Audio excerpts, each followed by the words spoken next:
Hello everyone. तो क्या हाल चाल हैं सभी के? एकदम बढ़िया। तो मैं हितेश शर्मा स्वागत करता हूं आपके अपने ब्यूटीफुल से चैनल LHS फिजिक्स पॉइंट में। जैसा कि हमने लास्ट लेक्चर में देखा कि किस प्रकार से कलन विधि से हमने गति के समीकरण ज्ञात किए, उससे पहले हमने अवकलन देखा, समाकलन देखा और आरेखीय विधि से भी गति के समीकरण ज्ञात किए हैं। आज हम पढ़ने जा रहे हैं एक इम्पोर्टेंट क्वेश्चन है जो कि कंपटीशन एग्जामों में आपको बहुत बार मिलेगा और एनसीईआरटी का तो बहुत ही बढ़िया क्वेश्चन है, ये आपको एग्जाम में जरूर मिल जाएगा। ठीक है जी। तो आज हम ये क्वेश्चन करेंगे और उसके बाद हम पढ़ेंगे फ्री फॉल यानी मुक्त पतन। मुक्त पतन का हम डिटेल से अध्ययन करेंगे। अब मुक्त पतन पढ़ना क्यों जरूरी है? देखिए, आपने गति के तीनों समीकरण पढ़े, वहां पर v था, u था, a था, t था। ये अलग अलग कंडीशन में अलग अलग होते हैं। अब कौन सी वो कंडीशन है जिनमें इनके मान परिवर्तित होते हैं, वो सब हम डिटेल से पढ़ेंगे और आपके लिए बिल्कुल इजी होने वाला है। तो कॉपी पेन निकाल लीजिए, नोट्स बनाना स्टार्ट करें, नजर एकदम बोर्ड पर। ठीक है जी। तो चालू करते हैं हम आज का लेक्चर। क्वेश्चन है हमारा, इंपॉर्टेंट क्वेश्चन है, बड़ा ही ध्यान से देखेंगे इसको। एक बहुमंजिला भवन की ऊपरी छत से कोई गेंद 20 मीटर प्रति सेकंड के वेग से ऊर्ध्वाधर ऊपर की ओर फेंकी गई है। जिस बिंदु से गेंद फेंकी गई है ना, उसकी धरती से ऊंचाई 25 मीटर है। पहला हमें पूछ रहा है गेंद कितनी ऊपर जाएगी, मतलब गेंद की ऊंचाई पूछ रहा है। और दूसरा है कि वह धरती पर आएगी तो उसमें समय हमारे पास कितना लगेगा। अब वो जो तीन इक्वेशन थी, इनमें से हमारे पास कुछ जो कॉन्सेप्ट थे वो तो इस क्वेश्चन में ही मैं आपको सोल्व करा दूंगा। आप उनको लास्ट में लिखेंगे, लास्ट में नहीं तो आप साइड में इंपॉर्टेंट मार्क लगाकर उन लाइनों को आप लिखेंगे। ठीक है। तो अब हम चलते हैं इसके सॉल्यूशन पर। क्वेश्चन अभी आपके समझ में नहीं आया है, मैं समझा दूंगा अभी। देखो, डायग्राम से समझेंगे। एक बहुमंजिला भवन की ऊपरी छत। सबसे पहले तो मैं एक बिल्डिंग का निर्माण करता हूं जो कि बहुत बड़ी है या बहुमंजिल है वो। ठीक है जी। तो सबसे पहले हम एक बिल्डिंग का निर्माण कर लेते हैं। ये आ गई है हमारे पास एक बिल्डिंग। ये क्या है? हमारे पास एक बिल्डिंग है जिसकी ऊंचाई, ये अर्थ है, धरातल है, ये क्या है? ये सरफेस है। यहां पर इस प्रकार से ये सरफेस पर है ये। ठीक है। जिसकी धरती से ऊंचाई कितनी है? h है। और जिसका मान कितना है? 20 मीटर दे रखा है। h = 20 metre. अभी तक यही बोला है ये। अब देखिए, 20 मीटर एक बहुमंजिला भवन की ऊपरी छत से कोई गेंद, नहीं जी, इसकी है ना ऊंचाई 20 मीटर नहीं है, इसकी ऊंचाई कितनी है? 25 मीटर है। ठीक है। इसकी ऊंचाई तो कितनी है? 25 मीटर। अब कोई व्यक्ति है यहां पर इसकी छत पर, कोई क्या है? कोई व्यक्ति है। मान लीजिए यहां पर कोई व्यक्ति है, ए खड़ा है हमारे पास। अब ये जो है ना ए व्यक्ति, उसके हाथ में एक बॉल है। अब वो बॉल को ऊपर की ओर फेंकेगा तो उसको तो पुल तो करना पड़ेगा, उसको मतलब उसका कुछ उसको वेग देना पड़ेगा, तभी तो ऊपर जाएगा। अब उस वेग को हम क्या बोल रहे थे? प्रारंभिक वेग को u बोल रहे थे। तो वो गेंद है ना, व्यक्ति ए उस गेंद को 20 मीटर प्रति सेकंड के वेग से ऊर्ध्वाधर ऊपर की ओर फेंकता है। u का कितना है? 20 मीटर प्रति सेकंड। ठीक है, ए के पास। अब ये कहां चला गया? मान लीजिए अधिकतम ऊंचाई तक गई गेंद, बी ऊंचाई तक, ऊर्ध्वाधर ऊपर की ओर फेंकी गई है। जिस बिंदु के से गेंद फेंकी गई है उसकी धरती से ऊंचाई, यहां से फेंकी गई है जिसकी धरती से ऊंचाई 25 मीटर है, और गेंद को 20 मीटर प्रति सेकंड के वेग से फेंकी गई है जो बिंदु बी तक गई है। पहली चीज, यहां तक हमने डायग्राम बना लिया है। अब पहला पूछ रहा है कि गेंद कितनी ऊपर जाएगी, और दूसरा है कि तथा धरती पर आने में लगा समय। अब देखो, ये गेंद है, अधिकतम यहां पहुंच गई तो यह नीचे तो आएगी वापस। क्यों? क्योंकि यह गुरुत्वीय के अधीन हो जाएगी, पृथ्वी का गुरुत्वाकर्षण बल इस पर लग जाएगा तो नीचे तो आएगी। तो नीचे आइए, इस प्रकार से मान लीजिए यहां नीचे, यहां मैं इसको इस प्रकार से दर्शा देता हूं। ये आ गई यहां पर, नीचे की ओर आ गई। ठीक है, ये इस प्रकार से नीचे की ओर आ गई और इसको बिंदु दे देते हैं हम सी। बी बिंदु से कहां आ चुकी है? ये सी बिंदु पर आ गई है वापस धरातल पर। तो ये तो था हमारा डायग्राम और क्वेश्चन। दोबारा देख लीजिए। एक बहुमंजिला भवन है ये, जिसकी ऊपरी छत से कोई व्यक्ति खड़ा है ए, गेंद को 20 मीटर प्रति सेकंड, यहां से इस प्रकार से गेंद को 20 मीटर प्रति सेकंड के वेग से ऊर्ध्वाधर ऊपर की ओर फेंक दिया है। ये देखिए यहां तक चली गई गेंद। जिस बिंदु से गेंद फेंकी गई है, यहां से गेंद फेंकी गई है जिसकी धरातल से ऊंचाई 25 मीटर है। बिल्कुल है, डायग्राम समझ में आ गया।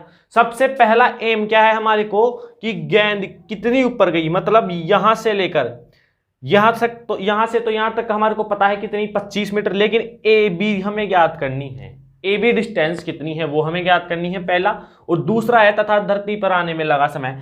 और यहां ए से चली थी वो, मान लीजिए मेरा हाथ ए पॉइंट पर है, तो ये यहां से गेंद गई तो वो वापस एक बी बिंदु तक गई और वापस नीचे आएगी, तो उसमें लगा समय, मतलब यहां से यहां आने में उसको लगा समय, ये ज्ञात करना है हमें। तो स्टार्ट करते हैं हम। सबसे पहला पॉइंट है गेंद कितनी ऊपर जाएगी। तो देखिए इसके लिए हम गति का तृतीय समीकरण का उपयोग करेंगे। कैसे? चलिए, गति के तृतीय समीकरण से, गति के तृतीय, अब मैं ये भी बताऊंगा कि मैंने गति का तीसरा समीकरण ही उपयोग में क्यों लिया। अब आपको गति के समीकरण तो याद होंगे, जिस किसी को भी गति के समीकरण याद नहीं है तो उससे बेकार कोई स्टूडेंट भी नहीं है, क्योंकि उनके बिना तो फिजिक्स आप नहीं पढ़े तो बढ़िया है। ठीक है जी। तो गति के तृतीय समीकरण से v square is equal to u square plus का 2as ये होता है। मेरे को फाइंड करनी है ए बी, तो हम बात करेंगे केवल और केवल ए बी की। अब देखिए यहां पर v इज इक्वल टू 0 है। सबसे पहली बात आ रही है आपके सामने, v कैसे 0 हुआ। देखिए मेरा हाथ ए पॉइंट, मान लीजिए मेरे हाथ में कोई बॉल है, मैंने उसको 20 मीटर प्रति सेकंड के वेग से ऊपर की ओर फेंक दिया। अब वो धीरे धीरे ऊपर की ओर गई गई गई गई और एक पॉइंट ऐसा आएगा कि वो वहां से नीचे तो आनी है, उस गेंद को आना है या नहीं। तो वो नीचे क्यों आएगी?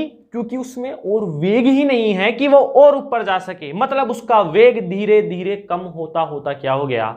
0 हो गया। मतलब कि बी पॉइंट पर जाते जाते उसका वेग कितना हो गया है जी? 0 हो गया है।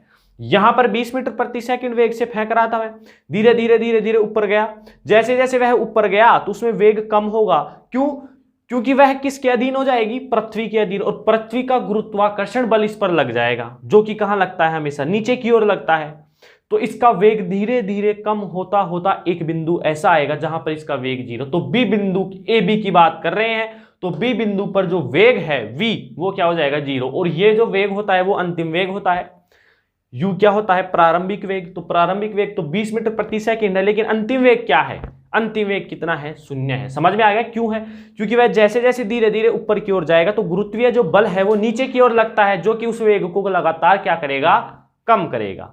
तो इसलिए v 0 हो गया। समझ में आ गया? चलिए u का मान कितना है मेरे पास? 20 मीटर प्रति सेकंड है। समझ में आ गया?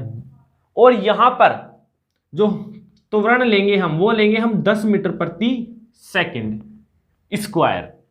ये इसका मात्रक होता है त्वरण का। अब देखिए ऊपर की ओर गई वो 2s कैसे रहेगा? अब यहां पर जो a हो जाएगा हमारा, वो हो जाएगा g के बराबर, यानी वह गुरुत्वीय त्वरण के बराबर हो जाएगा। g को क्या कहते हैं? गुरुत्वीय त्वरण। क्यों होगा?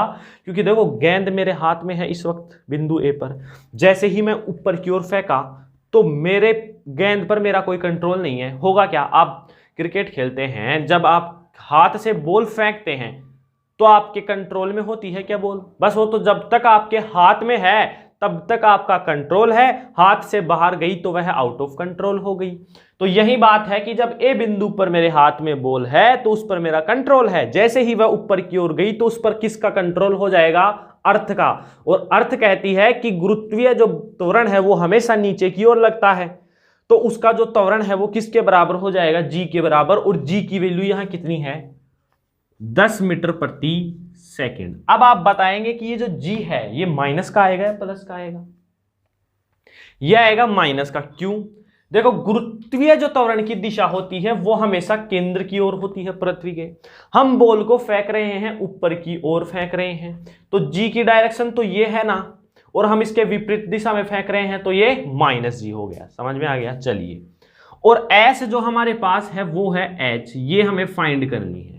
तो अब हम इसमें मान रखते हैं v का मान 0, u स्क्वायर ऐसे की ऐसे एक बार, और फिर यहां पर a की जगह मैं क्या लिखूंगा? माइनस का g लिखूंगा, तो ये हो जाएगा माइनस का 2gs की जगह h रखूंगा। ये इधर आया तो माइनस का आया, तो माइनस का u square is equal to minus का 2gh, माइनस से माइनस कैंसिल, और u square is equal to 2gh। अब देखिए यहां पर h की वैल्यू निकालूं मैं तो 2g नीचे आ जाएगा, यू स्क्वायर अपॉन का 2g। अब देखिए u की वैल्यू कितनी है सर, u की वैल्यू है मेरे पास 20, यानी 20 इंटू 20 लिख सकता हूं मैं इसको। 2 गुणा g की वैल्यू 10 है, तो इससे तो ये कैंसिल हो गया, और मेरे पास h आ गई 20 मीटर। h आ गई मेरे पास 20 मीटर। ये हो गया आपका पहले का आंसर। यदि आपको पूछे कि धरातल से कितनी ऊंचाई हुई, तो ये कितनी है 20 मीटर, और यहां ये कितनी है 25। तो टोटल ऊंचाई की यदि मैं बात करूं एच टी, तो ये हो जाएगी 25 प्लस का 20 इज इक्वल टू 45 मीटर। ये एक और आंसर आपके पास आ गया है। क्वेश्चन की डिमांड पर है कि क्वेश्चन क्या पूछ रहा है। दोबारा देखिए, देखो मैंने आपको 2 कॉन्सेप्ट बताए हैं। फ्री फॉल में हम इन कॉन्सेप्ट को दोबारा पढ़ेंगे, वहां हम डिटेल से लिखेंगे इनको, तो घबराने वाली कोई बात नहीं है। यहां पर ये क्वेश्चन इंपॉर्टेंट था तो मैंने आपको करा दिया है। क्या है कि गेंद जब, ये देखिए मार्कर है मेरे पास, ये मेरे हाथ में है, तो अब मेरे हाथ में है तो मेरा इस पर क्या है कंट्रोल है। जैसे ही मैं इसको ऊपर की ओर फेंकूंगा तो ये जितनी दूरी तय किया है, मेरा इसके ऊपर कंट्रोल था क्या, नहीं था। अब ये वापस क्यों आया, क्योंकि जैसे ही मेरे हाथ से गया तो मेरा कोई कंट्रोल नहीं है इस पर, तो फिर किसका हो गया, अर्थ का, और अर्थ इसको नीचे की ओर खींच रही है, उसे कहते हैं गुरुत्वीय त्वरण। और जब ये अपने कंट्रोल में नहीं होता है ना, तो इसका त्वरण गुरुत्वीय त्वरण के बराबर हो जाता है, यानी A is equal to G हो जाता है। और ये याद रखेंगे, गुरुत्वीय त्वरण हमेशा नीचे की ओर लगता है। अब मैं इस मार्कर को ऊपर की ओर फेंक रहा हूं तो G एक किस में परिवर्तित होगा, -G में। समझ में आ गया। और मैं इसको ऊपर की ओर फेंका तो ये ऊपर की ओर गया, क्यों, क्योंकि मैंने इसको कुछ वेग दिया, और ये यहां तक जाकर ही क्यों आ गया, क्योंकि इसका वेग यहां पर 0 हो गया। समझ में आ गया है, ये हम लिखेंगे भी समझेंगे भी। तो ये तो था पहला, बिल्कुल पर्सन मैंने डायग्राम से समझा दिया। गति का तृतीय समीकरण ही क्यों लगाया, इसका आंसर और दे देता हूं मैं। देखिए पहला समीकरण क्या था हमारे पास, v is equal to u plus का AT, ये था। क्या हमारे पास इसमें t है, t नहीं है तो ये तो लगने वाला ही नहीं है। दूसरा है s is equal to UT plus का हाफ AT स्क्वायर, क्या इसमें हमारे पास t है, नहीं है, ये तो लगना ही नहीं है, इसलिए ये दोनों नहीं लगे। तब मैंने ये देखा कि v भी है, u भी है, a भी है, और s हमें याद करना है, इसलिए गति का तृतीय समीकरण लगा है। इस प्रकार से हम दिमाग से क्वेश्चंस को हल करेंगे। तो यहां तक आप नोट कर लीजिए। कर लिया नोट? चलिए अब हम चलते हैं दूसरे प्रश्न पर।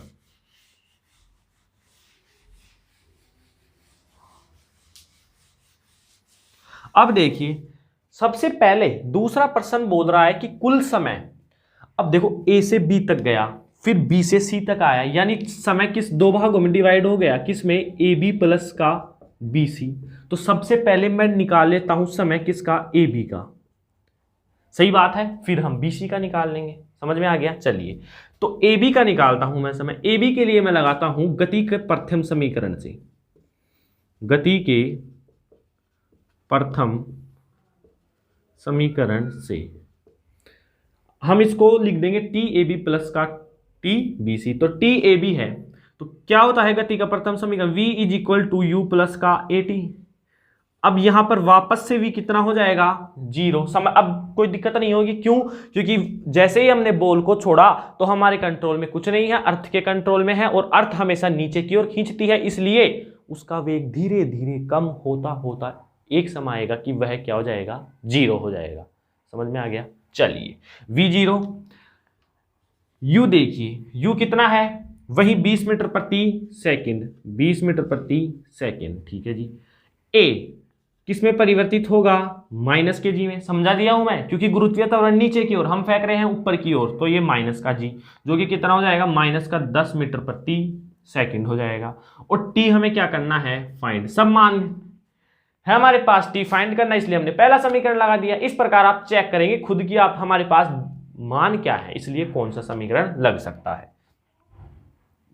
अब आप मान रख दीजिए 0, US A की ऐसे A की जगह माइनस G रखूंगा मैं, GT हो गया। ये U इधर आएगा तो माइनस का U is equal to minus का GT, इससे ये कैंसिल, और T इज इक्वल टू हो गया U अपॉन का G। अब इसमें मान रख दीजिए, यहां पर देखिए T is equal to U का मान कितना है, 20 है, और G का मान कितना है हमारे पास, 10 है। तो ये जब मैं कैंसिल करूंगा तो 2 सेकंड आ जाएगा। अब ये टी किसका आया है, T A B is equal to 2 second. पहला तो आ गया हमारे पास 2 सेकंड। अभी हमारा क्वेश्चन पूरा नहीं हुआ है, अभी हमें क्या चाहिए, टी बी सी भी चाहिए। हम ये हमारे पास क्या चाहिए, टी बी सी भी चाहिए। तो टी बी सी अब हम कैसे ज्ञात करेंगे, ये है दिमाग वाली बात। अब देखो आप बोलेंगे कि इसी में वापस टी वो लगा दो, क्या बी सी लगा दो, फिर 2 आ जाएगा। 4 सेकंड थोड़ी ना होगा, क्योंकि जब यहां से यहां तक गया है तो ये दूरी तय करने में 2 सेकंड ले रहा है, तो ये दूरी तय करने में तो ज्यादा लेगा, क्योंकि देखो दूरी भी तो ज्यादा है। तो 2 तो होने वाला ही नहीं है, मतलब आपका पहला इक्वेशन तो फेल हो गया। अब बात करते हैं तीसरे इक्वेशन की, V square is equal to u square plus 2as, उसमें तो टी का नामो निशान ही नहीं है, तो तीसरा भी फेल। अब हम क्या करें, चलते हैं दूसरे के पास चलते हैं। आइए अब हम चलते हैं दूसरे समीकरण के पास। तो दूसरा समीकरण के लिए मैं यहां पर लिखता हूं, देखिए दूसरा समीकरण है मेरे पास s is equal to u T plus का हाफ ए टी स्क्वायर। अब इसमें देखो s का मान कितना है हमारे पास, s क्या है, डिस्टेंस है। u अब यहां पर है ना u, सबसे पहले s की बात करता हूं मैं, s इज इक्वल टू कितना है, देखो s, अब हम bc की बात कर रहे हैं, मतलब ये टोटल ऊंचाई आएगी। टोटल ऊंचाई कितनी है, 25 प्लस का 20 कितनी है, 45 मीटर। u अब देखो a से b तक निकाल लिया ना मैंने, अब मेरे को bc निकालना है। तो bc में गेंद का वेग क्या होगा, b तक गई फिर नीचे आ रही है। अब वो नीचे क्यों आ रही है, क्योंकि उसका जो वेग है ना b बिंदु पर वो ही 0 हो गया, तभी तो आई, मतलब कि b पर उसका प्रारंभिक वेग 0 हो गया। u is equal to 0, u is equal to 0, half A T square. ऐसे कैसे, अब देखिए हम यहां पर मान रखे तो 45, ये 0 हो चुका है, प्लस 1/2 a। अब ये देखो a पॉजिटिव ही आएगा, क्योंकि गेंद गुरुत्वीय त्वरण की दिशा में ही आ रही है, तो a g हो जाएगा। g का मान कितना है, 10 है, और t स्क्वायर हमें ज्ञात करना है। ये टी स्क्वायर किसका है, bc का है। अब देखिए यहां पर देखिए 45 इज इक्वल टू 1/2 गुणा 10 गुणा टी स्क्वायर bc। ये जब इससे गुणा होगा तो कितना हो जाएगा, इसको इससे मैं हटाऊं 5, और जब ये 5 नीचे जाएगा 45 के, तो कितना हो जाएगा 9 टी स्क्वायर bc, और टी bc क्या हो जाएगा, √9 और 3 सेकंड, यानी टोटल टाइम कितना हो जाएगा हमारे पास, 5 सेकंड। ये है इसका आंसर, टोटल टाइम कितना हो जाएगा, 5 सेकंड। ए बी कितना आया था, 2, ये कितना आया है 3, और इज इक्वल टू कितना, 5 सेकंड। दोबारा देखिए इसको, अब यहाँ कन्फ्यूजन होना वाली कोई बात ही नहीं है। हम इसको समय को 2 भागों में डिवाइड करते हैं, ए बी अलग है, बी सी अलग है। जब हमने ए बी की बात की तो यू था हमारे पास 20 मीटर प्रति सेकंड, वी था 0, और पहले समीकरण से निकाल लिया। लेकिन जब हमने बी सी की बात की, गेंद यहाँ पर है, गेंद यहाँ पर है, ए बी को भूल जाइए, ए बी को भूल जाइए, गेंद यहाँ पर है। अब गेंद मेरे हाथ में है यहाँ पर, अब मैं जब इसको छोड़ूंगा तो कुछ वेग थोड़ी ना होगा, तब इस कंडीशन में u क्या हो जाएगा, 0 हो जाएगा। बाकी हमने हमारे पास a क्या था, g है, गुरुत्वीय त्वरण के अधीन है, तो मतलब g क्या है, पॉजिटिव है, क्योंकि वह गुरुत्वीय दिशा में की ओर ही गेंद आ रही है, तो इस बार पॉजिटिव हो गया। मान हमारे पास सभी थे, और इस प्रकार से हमने इस क्वेश्चन को क्या कर दिया है, सोल्व कर दिया है। बिल्कुल इजी क्वेश्चन है, एग्जाम में हमेशा मिलता है, तो इंपॉर्टेंट क्वेश्चन है, बिल्कुल आपको समझ में आ गया होगा, इसमें कोई परेशानी नहीं हुई होगी। तो यहां तक आप नोट करें।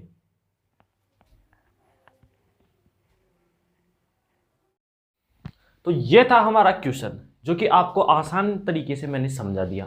देखिए इस क्वेश्चन में जितने भी आपके पास कॉन्सेप्ट आए हैं बहुत ही इंपॉर्टेंट हैं। अब जो हम आगे वाला टॉपिक पढ़ेंगे वो है मुक्त पतन। मुक्त पतन से जेई, नीट, स्पेशली डिफेंस में तो बहुत सारे क्वेश्चन पूछे जाते हैं इस टॉपिक से। अब ये टॉपिक कब आएगा, जब आपको छोटे छोटे कॉन्सेप्ट क्लियर होंगे।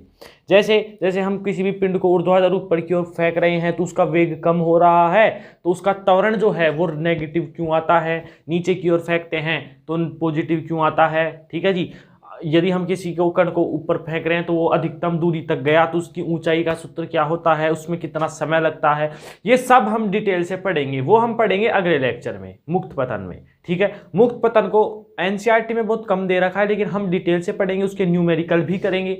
बिल्कुल आपका कोर्स आराम से कराएंगे, कोई जल्दबाजी वाली बात नहीं है, बस आपको समझ में आना चाहिए। और फिर भी कोई आपको डाउट होता है तो आप अपने डाउट को जरूर शेयर करें, उसका भी आपको सॉल्यूशन मिलेगा। तो ये जो क्वेश्चन था वेरी वेरी इंपॉर्टेंट है, एनसीईआरटी के हिसाब से, आपकी क्लास 11th के हिसाब से तो है ही है, लेकिन जेई और नीट वगैरह में बहुत बार पूछा जा चुका है ऐसे क्वेश्चन। तो आप इसको फिर से दोबारा से निकालेंगे, सोल्व करेंगे, ठीक है। तो मिलते हैं एक नए लेक्चर के साथ, नए जोश के साथ। तब तक के लिए आप पढ़ाई करते रहें। All the very very best.